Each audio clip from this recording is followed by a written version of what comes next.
for joining us on the I Love CVille Network. It's great to be with you today. Thank you to the viewers and listeners who are liking and sharing the show, retweeting the show, asking questions, spreading the gospel that we call the I Love CVille Show. Please do that. That's really the only thing we're asking, from you guys is let folks know the show exists, ask questions, share it and like it. That would mean the absolute world to us. I want to highlight John Blair for doing that on LinkedIn, and viewers and listeners on LinkedIn, please jump in the mix. Florence Worley-Via, thank you. Bill McChesney, thank you. Egg Store Sean, we really appreciate you joining the program of late. Thank you kindly. Blake Maley, am I saying it right, Blake? M-A-Y-L-E, is it Maley? Mele? Mr. DL, welcome to the program. Egg Store Sean, welcome to the program. Take a look at the screen. These are the headlines we're going to cover today. I want to give some significant props to the Charlottesville Police Department for how they manage the clearing of Tent Town. Oftentimes, we are quick to jump on the police and say nasty things about how they are doing business or servicing the community. I don't think it's always fair. I think it's, in times of good and solid effort, we should give them props. It's kind of reminiscent. I'll use a football analogy. Folks rarely know the name of a long snapper in football or a holder in football. Folks rarely know the name, maybe even of a kicker in football, until that long snapper or that holder or the kicker misses a clutch kick and costs their team the game. Then everyone's quick to rip the long snapper, the holder, or the kicker for being the reason the team lost. And that's holding folks accountable, and I understand that's part of sports, and I understand that's part of life. But if you're going to hold folks accountable, you should also give them props for when they do great work. So when a kicker or a holder or a snapper bang one through the uprights, they should get love and some attention, just like the police department. What happened on Saturday at 11 p.m. could have been potentially catastrophic. I think we were all watching from afar with bated breath, and Chief Kachis and the men and women of the Charlottesville Police Department handled that, essentially an eviction extremely well. I want to talk about that on today's show. I want to highlight a report that is out this weekend on Planning Commissioner Rory Stolzenberg purchasing a property on Park Street that is primo upzoning potential property. We talked about this a couple of weeks ago before it really hit the news cycle. Commissioner Stolzenberg did this in an LLC, the LLC, 2 Acre Wood LLC. If you'd like to do a little research on the GIS, I highlighted that a few weeks ago. And a few weeks ago, I stuck to the facts, and I'm going to stick to the facts today. And more information has come out on this transaction on Park Street, $899,000, this purchase for 2 acres and a home that needs some updating. I think that's safe to say. The closing attorney utilized by Commissioner Stolzenberg is Nicole Scro. And Nicole Scro, I'll stick to the facts with Nicole as well. She's come on the I Love CVille show. I think you can show a photo of Nicole Scro on the I Love CVille show in the past, if you find that and put it on screen. Not only is she an attorney, but she's also a developer and a builder, a third-generation builder and developer. Nicole, I'm not going to mess up the name of your business. I hope I don't mess it up. Is it Gallifrey Builds? I think it's Gallifrey. Gallifrey? Yeah. Judah? GallifreyBuilds.com is the website. GallifreyBuilds.com. So on today's program, I want to talk about an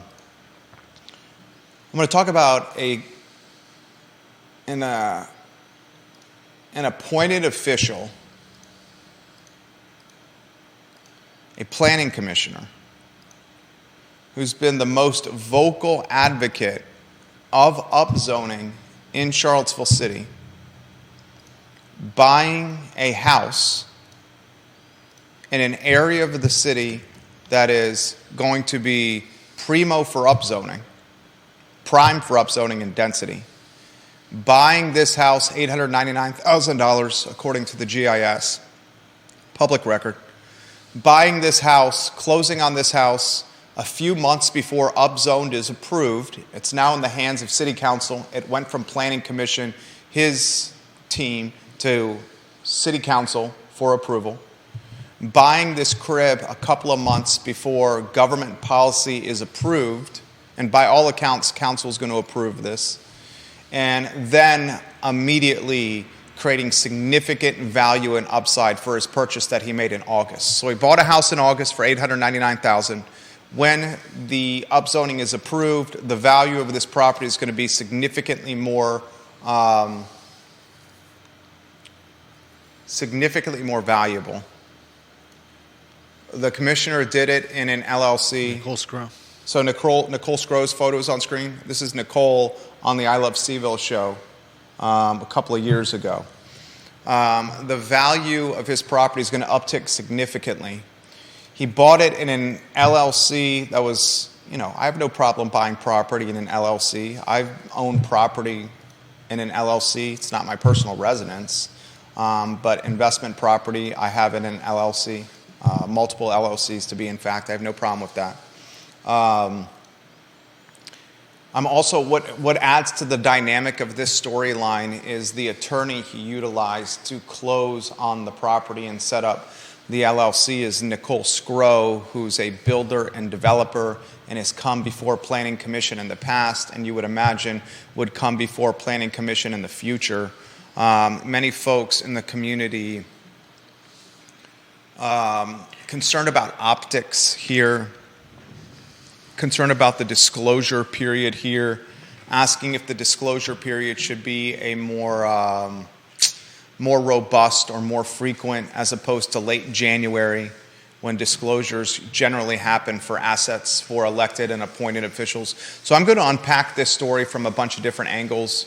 It's a dynamic story. It's a dynamic story of optics. It's a dynamic story of climbing the housing ladder. It's a dynamic story of, hey, you went from renting to buying a house. What's the problem with that? It's a dynamic story of having a developer who's an attorney be your closing agent. A lot of layers to this particular onion on the Monday edition of the I Love CVille show. I want to explain ways we can support Reid's Grocery. Reid's Grocery on Preston Avenue is facing financial hardship. It's no secret by now.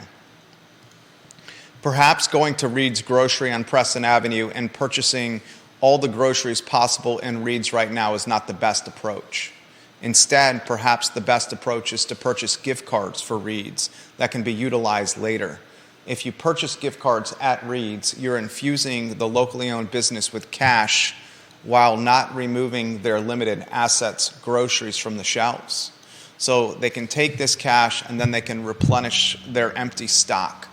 I'm of the mindset that if you really want to support Reid's Grocery on Preston Avenue, and the neighborhood that relies desperately on this grocery store, you do it in the gift card capacity. I'll unpack that a little bit more on the program. I want to talk UVA beating UNC. I watched that game on Saturday evening. First, I was listening to it on the radio at my house because I couldn't get it on the CW network. I think a lot of you guys were in that position. And then I said to my wife around 8:30 in the evening, as she was, getting ready to go to sleep, and the boys were upstairs asleep, I said, I need to go watch this game somewhere. And I sprinted to the Lazy Parrot on Pantops to watch the second half, and it was just a fantastic outing for Wahoo Nation, in particular for Tony Elliott. His best win as a head coach, the greatest road win in UVA history, and by all accounts, lovers and haters have said this preserves Coach Elliott and his job for one more year. We'll unpack that on today's program. I want to lead with a story that is not on the headlines, and it's from Richmond BizSense. This came out on Friday. Local bank deposits in the Richmond market fell by nearly $3 billion with a B, $3 billion over the past 12 months. Again, this story on Richmond BizSense. Nearly $3 billion in deposits from the Richmond area bank branches occurred over the last year, according to the latest market share report released in recent weeks by the FDIC. As of June 30th of this year, 260 bank branches in the Richmond region held $55 billion in deposits. That's down 5% from a year early period, or it's down nearly $3 billion. Of the 27 banks with a retail presence in the local market in Richmond, 16 reported a decline in deposits in the Richmond location from June 30th of last year to June 30th of this year. Bank of America, Truist, and Wells Fargo are the big three in Richmond. They got stung the most.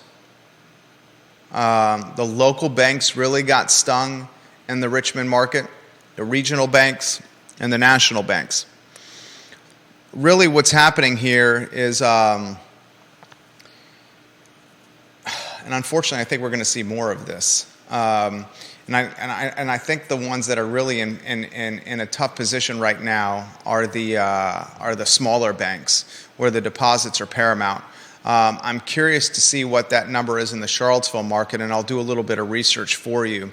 I think there's just opportunity for folks as rates are rising to earn money in a different capacity or get a better return on investment than in banks. And you're seeing folks pulling money. This has an impact on economies, local ones, very much behind the scenes, because these banks become more cautious or hesitant to lend money.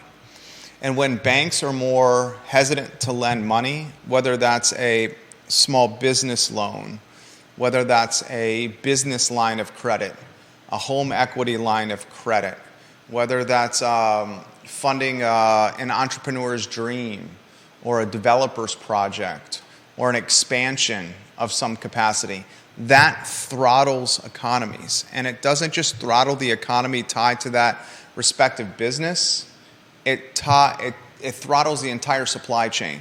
A good example of this, if you're looking to bring a business to market, you're looking to get a loan from a bank, and that bank is hesitant to give you that loan, and that business needs to expand a footprint of a building or hire more people, purchase more technology.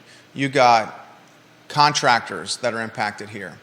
You got the computer folks that are impacted here, the technology, the infrastructure setup folks that are impacted here. This could impact jobs. And right now, the reason I bring this to your attention is because I think this is going to potentially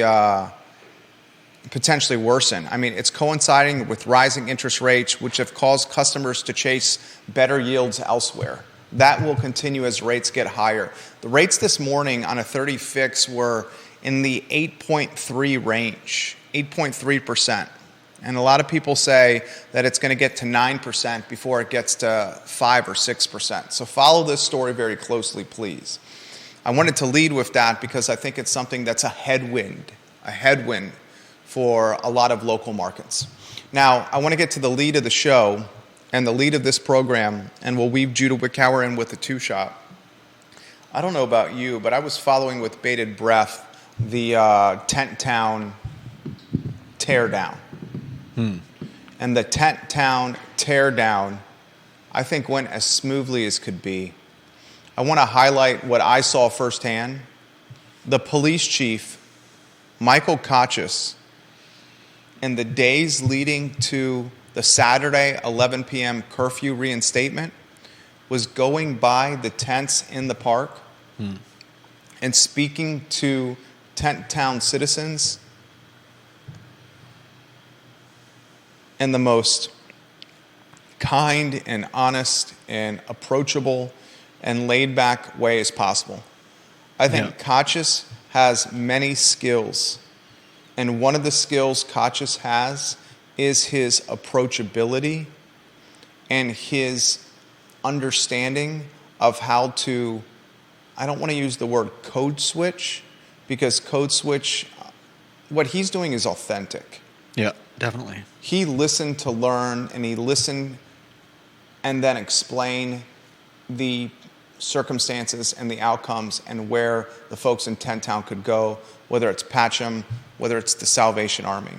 Now, I've heard from friends that are building owners that the citizens of Tent Town have not all migrated to Patcham or the Salvation Army. They're now along the railroad tracks on West Main Street. Yeah. And there's an encampment that's sprung up along those tracks behind the buildings on West Main Street. It was to be expected that when Tent Town was cleared out, some folks were going to go somewhere. But first, I want to applaud the police. Chief Kochis. Hall Spencer was there Saturday at 11 p.m., and I follow a number of the journalists locally on Twitter, and they indicated at 11 o'clock there wasn't even much of a police presence. Yeah, it sounds like to me that they pretty much had it cleared out beforehand. So when 11 rolled around, there wasn't really anything to do. Right. Which is great planning. I mean, which is great management. Definitely. Great foresight, great planning. Yeah. And guys, we should champion the community when it does something extremely well. This Tent Town teardown was done extremely well. How many of you were worried that at 11 o'clock on Saturday, the proverbial you-know-what was going to hit the fan? I certainly was. And there were protesters. This is also important to highlight. There was a fairly large group of protesters that started at Tent Town and walked up and down the downtown mall protesting this eviction. And I have no problem with protesting. Protesting is our right of what we do. These protesters went from the Ting Pavilion to the Omni and back. They started in Tent Town. But that protest was done peacefully. So you had a peaceful eviction, a peaceful Tent Town teardown, a peaceful protest, no arrests made, and at the 11 o'clock hour, the police weren't really in sight. The Salvation Army is raising funds to get more beds to help the homeless. Support the Salvation Army. Patcham opened up earlier to help the homeless. The police department, days prior to the eviction, were helping the homeless, either by helping them move the tents themselves, the police helping to move, or by the actual chief going by tent to tent to tent saying, here's the plan, here's what's coming, treating folks in very human fashion. This is a success for Charlottesville. Now, it's important to emphasize, what's a cause for concern for Charlottesville is the homeless population is rising. And it's rising at a time that the weather's getting cold. Yeah. And whether we want to admit this or not, it's not going to diminish or decrease the population anytime soon. We have a housing crisis on our hands. We have an ecosystem that's extremely costly. HUD area median income per household, $123,300. This number will escalate. Yeah, no doubt. So we have to be honest with ourselves and figure out a solution for a population that's growing and asking for help. And I don't think that solution is a growing encampment on West Main Street by the railroad tracks. No. I think that solution is helping the Salvation Army raise as much money as possible so it can 2x the available beds. The Salvation Army specializes in this. That's one way to allocate your charitable dollars. I think what Sam Sanders did was, in the grand scheme of things, it backfired on him. I think the city manager, Sam Sanders, lost a lot of goodwill and equity with many in the community. I think Sam Sanders, the city manager, put his police department in a very dangerous position. And I think the police department managed that very dangerous position as well as it could and exceeded expectations. Asking the police department to be victors of a population in a public park was a precarious spot to be. Yeah. But Chief Kochis managed it fantastically well. No doubt. It's not the police department's job to evict people from public parks that are turned into campgrounds by local government. Yeah. And ladies and gentlemen, if you think that kind of work or effort is going to help the police department in Charlottesville fill its ranks and the empty seats and the empty positions it has in its department, you're crazy. Folks, don't get into policing or police work to be in the eviction business. They don't get into policing or want to join a police force to manage the collateral damage of a $250,000 a year city manager. Yeah. All right, that's my take on that. I want to go to the next topic, and you can put the lower third on screen. Put the third one on screen. Report, Planning Commish buys Park Street home if you could. I alluded to this a few weeks ago. This is, I think, one of the reasons why you watch the program. Viewers and listeners, I'll set the stage, then I'll get to your comments. I talked a couple of weeks ago, and I'm on the GIS, I'd say every day. I'm on the MLS, on Paragon, and the GIS easily every day. Ask my wife. I asked a few weeks ago, what's the 2 Acre Wood LLC that purchased 1115 Park Street for $899,000 on August 18th. Then I explained who purchased 11115 Park Street, 2 Acre Wood LLC for $899,000. I explained it was the planning commissioner, Rory Stolzenberg. Everything I'm going to say right now, Mr. Stolzenberg, I know you watch and listen to the show, is going to be fact. It's going to be factual. On the 18th of August, a property closed. The purchaser of the property was an LLC, 2 Acre Wood LLC, a recently launched LLC. The home, if you look at 1115 Park Street, now there's literally no digital secrets. You type in 1115 Park Street, you pull up Zillow, you pull up Realtor.com, whatever you want to pull up. You can take a digital tour of the property. You can see the house. You can see the lot size. You can see photos tied to the house. Needs updating, no question about it. Courtney Stewart put out a report over this over the weekend. She's of WINA. She's a great reporter. Community's lucky to have Courtney Stewart here. Lot size is just under 2 acres. The home was built in 1959. I asked the question a few weeks ago. There's a planning commissioner buying a property in an LLC in the middle of August, a few months before upzoning is approved. I asked the question a couple of weeks ago, this property, will it not increase dramatically in value once upzoning is approved because it's within a significantly high density potential area of the city? Of course it's going to appreciate in value significantly. I asked the question a few weeks ago, if a planning commissioner buys a property in August, a few months before the property is upzoned, what are the optics of it? Courtney Stewart's report highlights the fact that Nicole Scro is the closing attorney.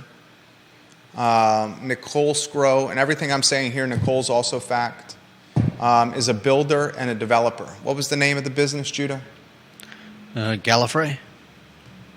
Thank you. GallifreyBuilds.com. I asked this question today.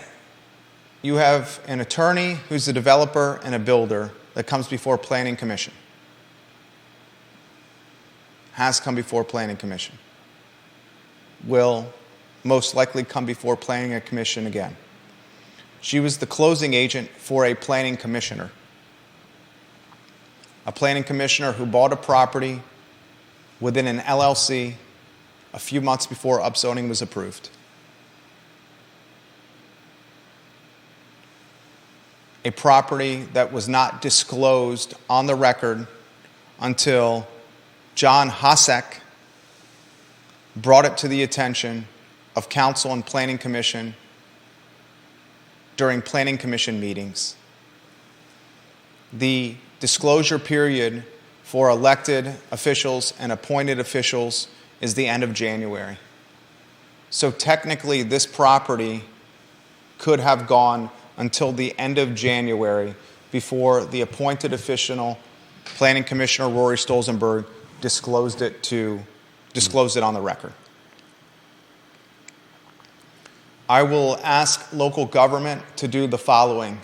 Perhaps your disclosure period should be more frequent. Instead of it being once a year at the end of January, perhaps it should be minimum quarterly, 4 times a year.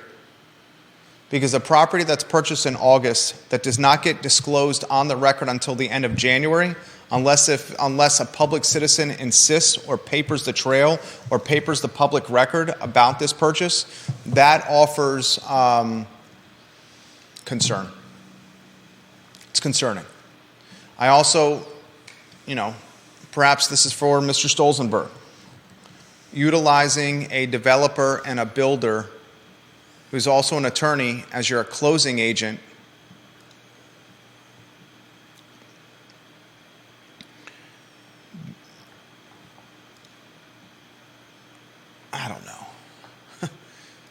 adds a layer to this story, a dynamic to this story that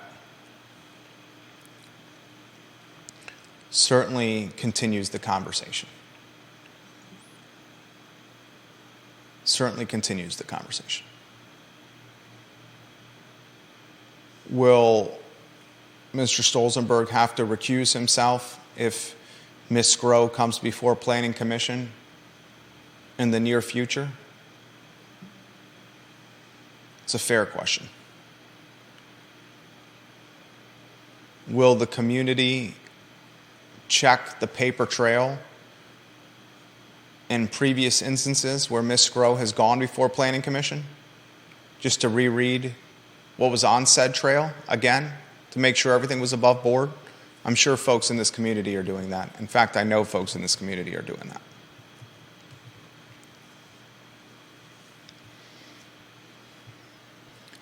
A lot of questions coming on the feed. This is from Deep Throat. This is a long one. Deep Throat says, 1, is it inappropriate for a planning commissioner to own land, to buy land? He says, no, there's nothing wrong with that. Deep Throat says, did Rory violate existing rules on disclosure? No. Deep Throat says the rules are very weak, but that's not his fault. Deep Throat says, did the city once again undermine confidence by failing to have good processes and procedures in place? Absolutely yes. I concur with that. He says, the city should have guidelines not just on an annual certification of holdings, but instant disclosure also on any trades that result in a change of beneficial ownership in land in the city. That will help protect commissioners from any appearance of impropriety. So he's asking for instantaneous disclosure. If a commissioner or elected official, I will take it a step further. It should be instantaneous disclosure if a commissioner, an elected official, or anyone in City Hall makes a purchase in the city. Because the thinking from an average Joe or average Sally standpoint is inside information. And while that may not be the case, that is the thinking. Yeah. So I said that disclosure period should be quarterly. Deep Throat says it should be instantaneous. He also says, is it hypocritical for a person who has railed against single-family housing on environmental grounds, large lots, exclusionary neighborhoods, to buy a single-family house on a large lot in a posh neighborhood?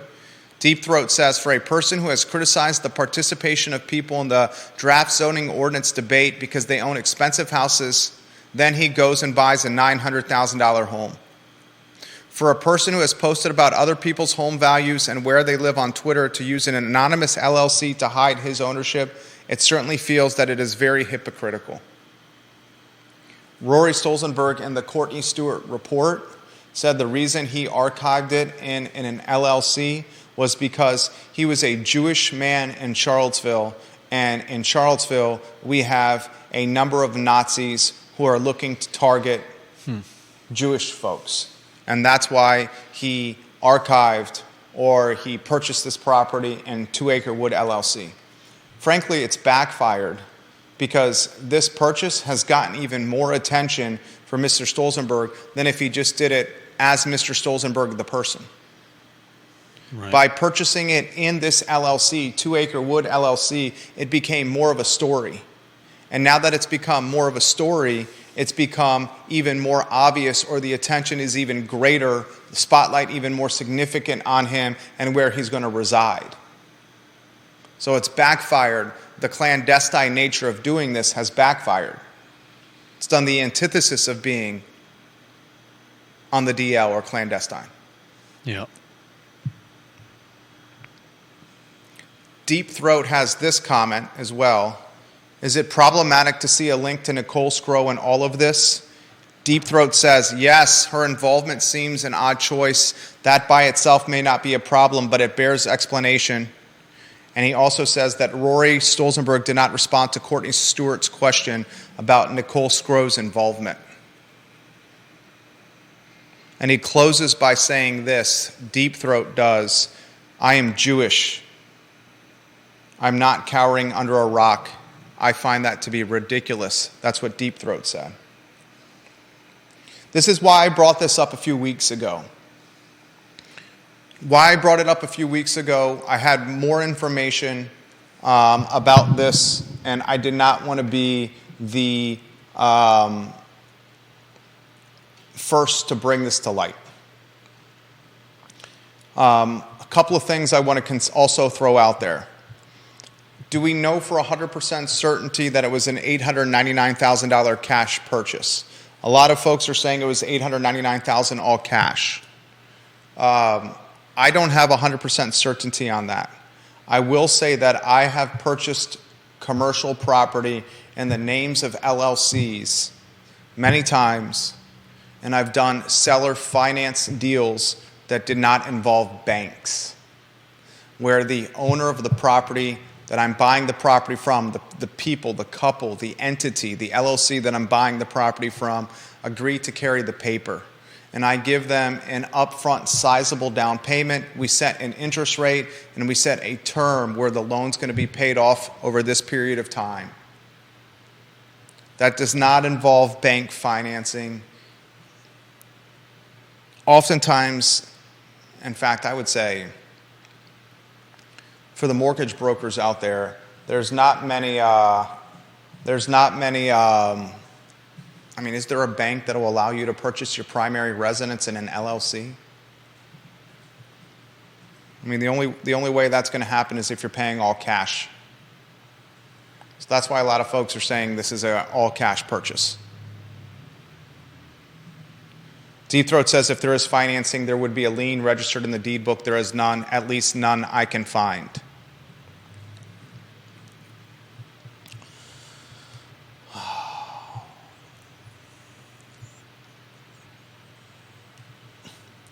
It's a dynamic story. It's a dynamic story because upzoning has been such a divisive topic. That's why. It's a dynamic story because the closing attorney also is a developer and a builder that goes or has gone before commission and likely will go before planning commission again. It's a dynamic story because the city's disclosure policy was late January, and upzoning probably would have been approved by then, and the purchase was made well before then.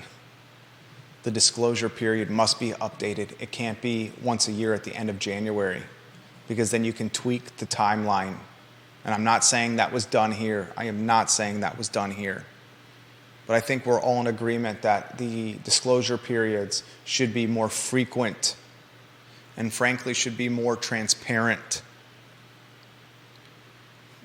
I believe it was at the insistence of the mayor, who's right down the hall, that Planning Commission disclose purchases and assets that were made between last January and now. So it took council to get involved and say, hey, we got a budding issue here. Disclose what we've done. So that's the story.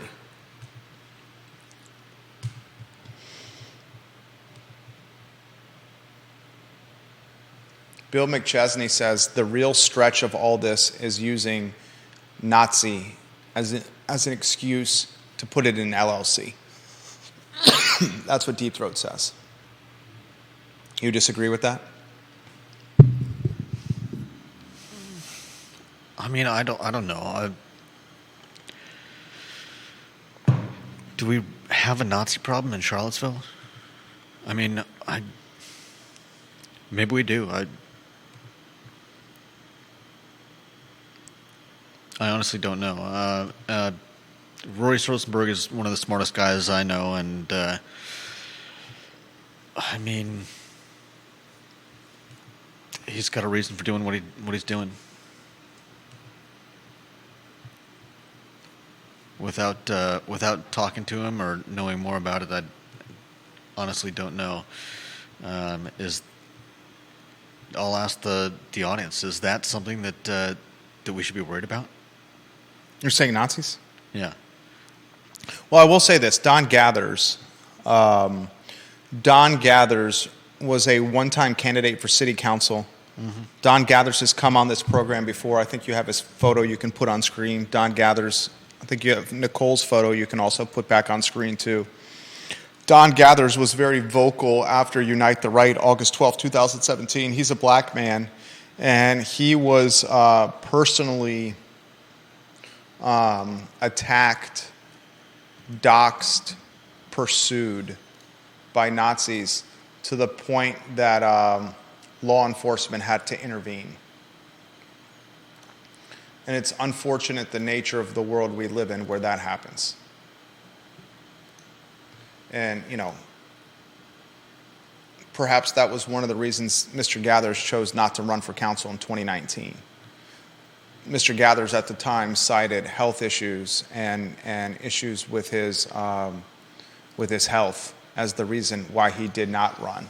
But Mr. Gathers in 2019 had a very legitimate opportunity to win a spot on city council. He would have competed in the Lloyd Snook, Michael Payne, Sina McGill, Bellamy Brown election cycle. And Mr. Gathers is a community force, very electable, very well liked, lives in the 10th and Page neighborhood. I'm not one to say yay or nay when it comes to outside pressures from Nazis. There's Don Gathers.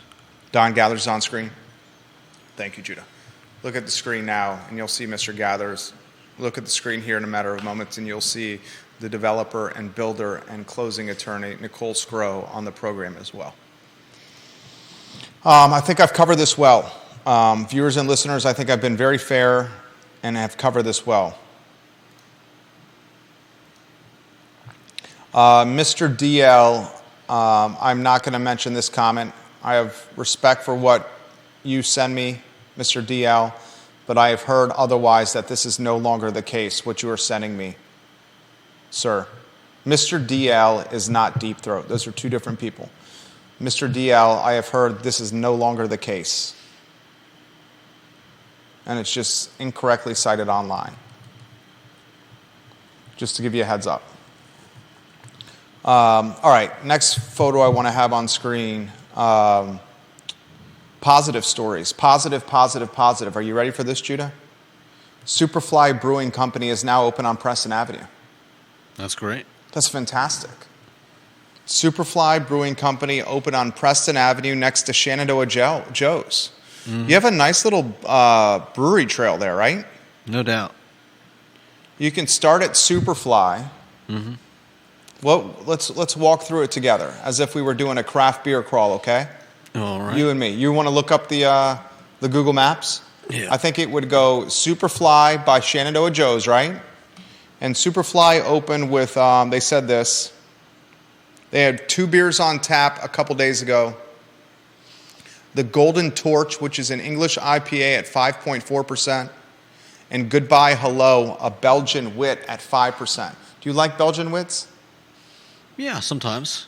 That was 5%. I've definitely had some good ones. So you could go SuperFly Brewing Company, right, J-Dubs? Yeah. And then from SuperFly, where would you go? SuperFly, you Random hit Row? Rockfish. Oh, that's right, Rockfish. Yeah.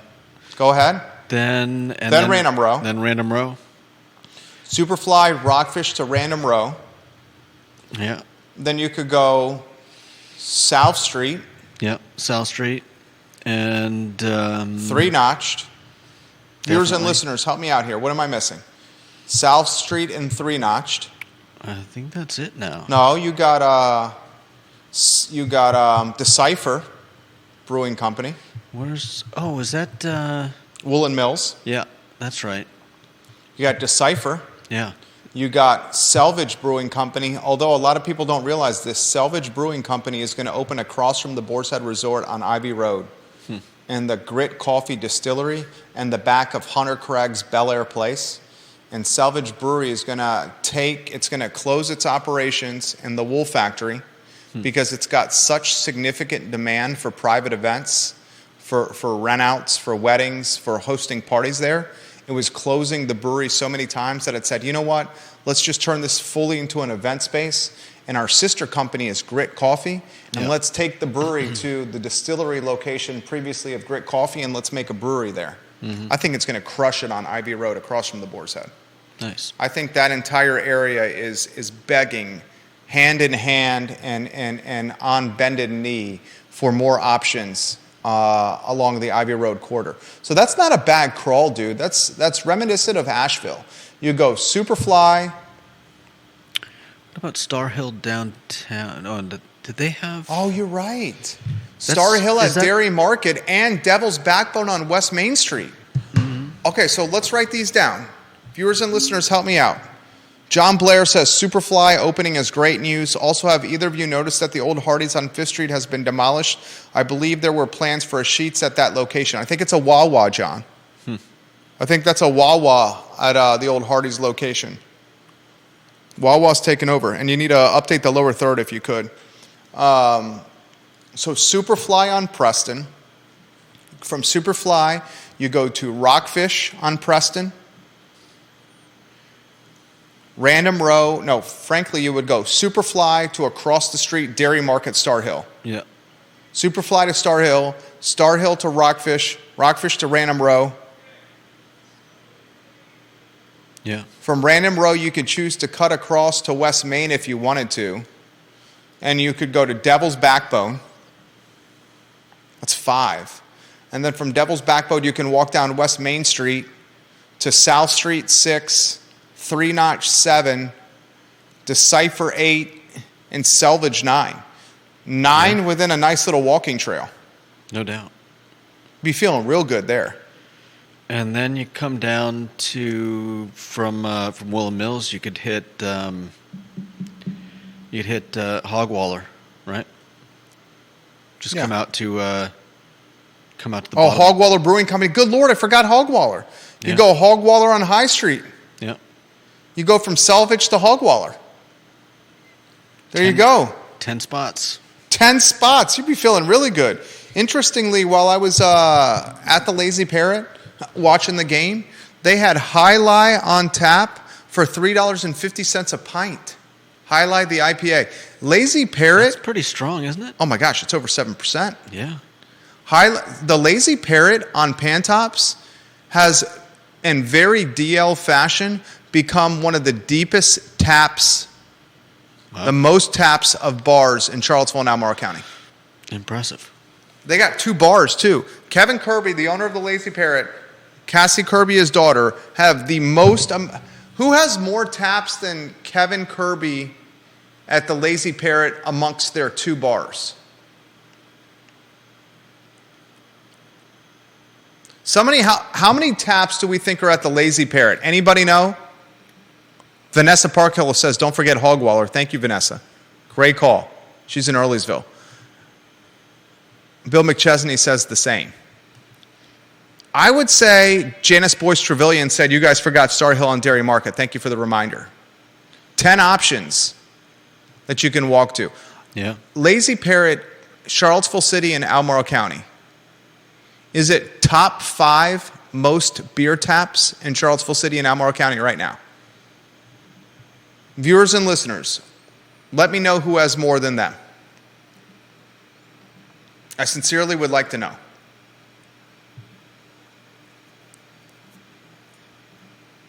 Because I think the Lazy Parrot, amongst its 2 bars, has 20 to 30. Double Horseshoe Saloon closed, Cully Baggett. Cully Baggett, the developer, talks about the Double Horseshoe Saloon on High Street. Interestingly, the Double Horseshoe Saloon on High Street was purchased by Bo Carrington. Bo Carrington is the developer that's got the agreement on paper with Wendell Wood to bring the apartments to the floodplain on High Street. And the reason he purchased the Double Horseshoe Saloon, Bo Carrington, the Covenant School graduate, the Duke graduate, played lacrosse at Duke University. What's his company called? It's 7 something. Hold on one second and I'll find it for you. Bo Carrington is the principal at 7 something. 7 Development. 7 Development, and he's a partner at Blue Sky. Mr. Carrington has got an agreement with Wendell Wood to develop apartments in the floodplain on the Rivanna River. It is now coming down to a lawsuit with the city. His team, represented by Valerie Long, who's phenomenal at her job. Phenomenal at her job. He purchased the Double Horseshoe Saloon as an alternative exit or another path for entry and exit from this apartment complex that he's trying to bring to market. Interesting. Purchased it to tear it down. And before I get off this topic, I'm curious. Maria Marshall Barnes says Sedona Tap House. I would think Lazy Parrot, when you consider Charlottesville City and Albemarle County, because I believe that's Albemarle County. I think anything on the other side of Free Bridge is Albemarle County. And the Lazy Parrot is in that Pantop Shopping Center, which is on the other side of the bridge. If you took Charlottesville City and Albemarle County, I would say the Lazy Parrot, with its 2 bars, has the most beer taps, or top 5. I'll hedge. I'll hedge risk here. I'm going to hedge risk here. Top 5 most taps of any watering hole. Someone prove me wrong. Yes, Cully Baggett. Right next to Double Horseshoe Saloon was Hogwaller Brewing Company. That opened right next to Double Horseshoe Saloon. You are correct, sir. And Vanessa Parkhill says Cardinal Hall has a lot of taps. Cardinal Hall is up there as well. No doubt. No doubt about that, Vanessa. You know your beer. Did you go, Vanessa Parkhill, to Cardinal Hall to watch the Penn State game with your friends and family? If so, it's a great place to watch sports. All right, I want to go to the next topic, and then I'm going to read viewer and listener comments. So viewer and listener, put your comments in the comments feed, and I will relay them live on air. Ginny Who, welcome to the show. We love when you watch the program, Ginny Who.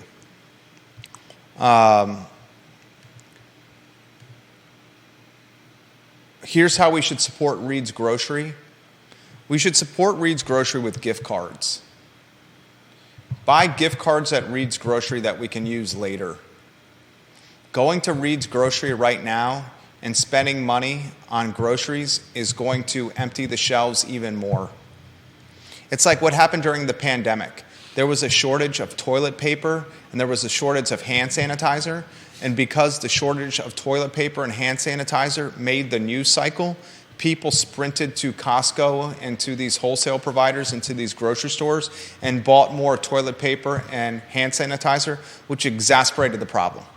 I wonder if some people are still stockpiles, trying to use up that toilet paper from... I would 100%. But if you think about it, toilet paper in 2023 versus toilet paper in 2020, or hand sanitizer in 2023 versus hand sanitizer in 2020, it's now an asset. because the cost of toilet paper in 2023 versus the cost of toilet paper in 2020 has increased. Same with hand sanitizer. So if you have a stockpile of double ply tissue or toilet paper or hand sanitizer, you could probably sell those on the black market for like a 30 or 40% markup. And even if you don't, you've still probably saved yourself somewhere in the range of dollars. It's not like it goes bad. It's not like produce or meat. Yeah. With the grocery store with Reid's, if we sprint to Reid's and buy the limited groceries that are on the grocery shelves, that's going to make the store look more barren, which is going to further exacerbate the problem, in particular for the neighborhood that relies on Reid's. Yeah. The 10th and Page, Fifeville, Rose Hill, the neighborhood right around Reid's, they rely on this grocery store for food and for hygiene and for stuff to live, food to live, products to live. If a bunch of folks that normally shop at Kroger or Giant or Harris Teeter or Wegmans or Whole Foods or Trader Joe's sprint to Reid's, that's going to cannibalize the inventory that's on the shelves for the neighborhood. It's going to hurt the neighborhood, and it's going to make the shelves more barren. The folks that are shopping at Wegmans, at Kroger, at Giant, at Whole Foods, at Trader Joe's, these other grocery stores, if you want to help, go buy gift cards. I mean, at some point, Reid's has to figure this out. Well, because if people shopping there is going to cause them to run out of everything, I mean, you don't have a market if you don't have anything to sell. Listen to this. Sue Clements, the Clements family, is the owner of Reid's Grocery on Preston Avenue, and she said since the pandemic, the store has lost 20% of its profits since the pandemic. Wow. 20%. And a lot of people don't realize this. Grocery stores, and Travis Hackworth realizes this. He's watching in Danville. He's from the grocery business. He grew up in a grocery family. Grocery stores are operating in very slim margins. I'm talking single percentage point margins. And grocery stores that don't have economies of scale or purchasing power or multiple locations to fatten those margins are the ones that are getting squeezed. Mm-hmm. Even the big grocery stores that have a bunch of locations are getting squeezed because people are now using Instacart and online ordering and not going to the stores. So how can a big grocery store that's 30, 40,000 square feet compete with a grocery delivery service that delivers to your front door? Walmart, Target, Amazon. Yeah. The future of grocery stores, whether people want to admit this or not, the future of grocery stores are not 30 and 40,000 square feet stores that are paying astronomical rent to Federal Realty, Harris Teeter, and Kroger. That's not the future of the grocery business. The future of the grocery business is you putting a list online with 200 items and every week just going on your phone and clicking buy again and having your credit card information and your home address saved online, and then the food is delivered 3 hours later to your house. I mean, has anyone tried? Of course you have. My wife talks about this all the time. Shopping with a baby at a grocery store or shopping with a baby and a 5.5-year-old at a grocery store. And we only have 2. Some have 3, 4, 5, 6 kids. Mm-hmm. What do you think, start to finish, the time it takes to go grocery shopping? Hours? Getting in your car, going shopping, buying the groceries, taking them from the grocery store, putting them in your car, driving home? Hours. Gift cards for Reid's. Gift cards for Reid's, please. Gift cards. One more football. Let's talk football here, and then I'll get to your comments.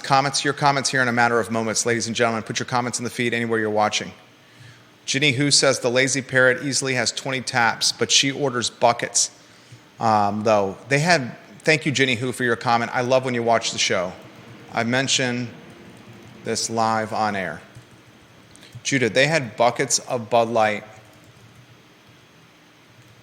at the Lazy Parrot. 6 Bud Light bottles for $12. It's Bud. No, but, oh, come on. I get what you're saying. You're a craft beer guy. But 6 bottles of Bud Light for $12? Yeah, that's good. $2 a bottle? They were selling High Life for $3.50 a pint. That's a fantastic price. UVA football. Did you watch the game? If you did not watch the game, you missed one of the best games I've ever seen from a Virginia football standpoint. It had drama, it had intrigue, it had Mike Hollins scoring touchdowns left and right, and then Mike Hollins fumbling the ball through the end zone to give North Carolina another shot. It had an interception at the end of the ball game.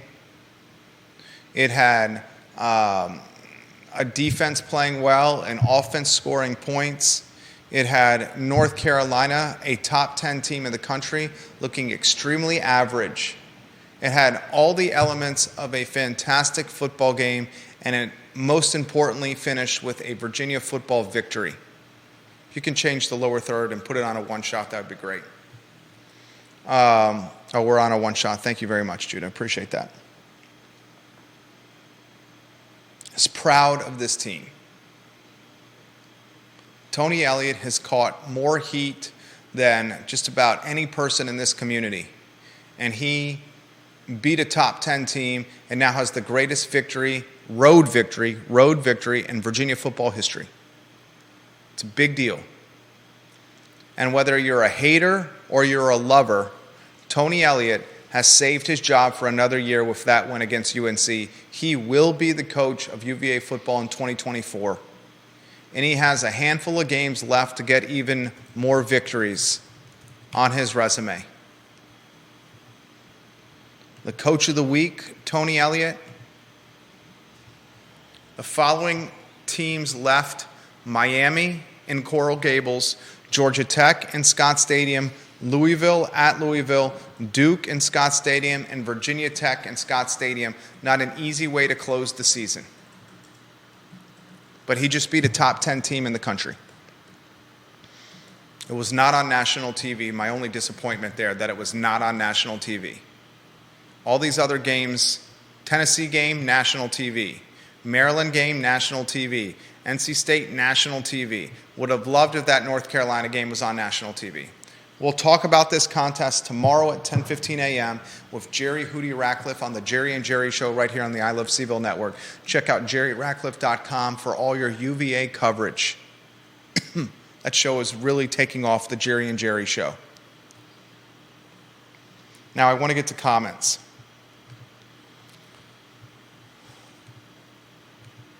This is a fantastic comment from Grayson, who watches in North Downtown. Jerry, your show is really taking off, to speak of taking off. I often tell you and Judah that when we walk the dogs around the neighborhood, we stop in our neighbors' yards, and topics from your show is what we talk about. I want to thank you and Judah for doing the community a great service, for the content you bring to the community. And yes, I remember you talking about 2 Acre Wood weeks ago. It's something we've talked about on our walks, my wife and I. Keep up the good work, Judah and Jerry. Give some props right there. Thank you. Vanessa Parkle said she did go to Cardinal Hall to watch Penn State play Ohio State on Saturday. We had a great time despite the outcome of the game. It was a great place to watch football. Vanessa Parkhill in Earlysville. Thank you, Vanessa. We've also enjoyed going there. Bill McChesney, for just the two of us, Bill and his wife, they use 2 carts to buy groceries, and it takes 2 hours for grocery shopping. And it's got to be a lot of groceries. 2 people, 2 hours. I would imagine he's buying deep, so he doesn't have to go that often. Right. Cully in Greene County, congrats to the Wahoos, but as a diehard Tar Heel, this was heartbreaking. It's tough to be undefeated, and it was bound to happen. Cully, thank you for commenting today. Spencer watching the program. I echo what Grayson said. Jerry and Judah are appointment TV for me and our crew on the job sites. Thank you. Thank you. Appointment TV. Appreciate that. Anything you want to close with, J-Dubs? And we want you to check out the Blue Ridge Venture Fund. Go to BlueRidgeVentureFund.com, BlueRidgeVentureFund.com. we're doing a really good job of connecting capital with businesses that need it. And one of the reasons we launched the Blue Ridge Venture Fund was the lending environment. We realized months ago that it was going to tighten. And we wanted to help solve, or we wanted to contribute to this community. Thoughts for you, J-Dub. Show is yours. I'm glad that the issue in the park has been resolved, and I'm excited about all the great breweries we've got around here. Can't wait to check some of these places out. Haven't been to Decipher in quite a while, and now I've got a reason to hit them all up. Carol Thorpe says, I found it odd that no news outlet other than Rob Schilling provided video footage of the roughly 50 protesters loudly marching on the downtown mall Saturday night and rallying in the park, goading the police. Both NBC and CBS had live reporters and cameras down there. Sometimes it's better not to give them press.